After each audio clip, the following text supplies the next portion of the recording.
Nga pala guys, kapon pa tong video na to. Naisipan ko lamang yan dahil wala akong ginagawa.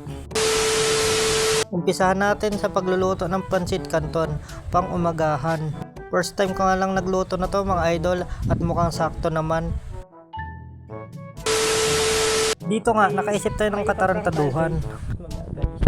Wala pa siya guys eh. Amen lang guys. Stop it. Get some help.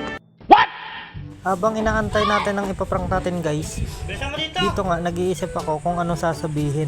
Paputol mo buto mo, matitigas to. It's a prank! Ning! It's a prank! Wala, hindi ah! Joke lang, Joke. Dito. Mamaya. Ano yan? Mag-iyak-iyak. Apat. Magasumbong yan. Apat. Wala pa yung load, di nag-send. Ginano pa lang ng ano? Ni! Nalod niya pa lang. Wala nga nag-send. Ginalod niya pa lang nga! Tingnan mo. Sinungaling ko eh. Libre lang diba yun? Parang kuya. Lang. Lang. Talagang pwede. Ito guys, kala niya ano lang. Ito na pala sila guys, mga tropang bading.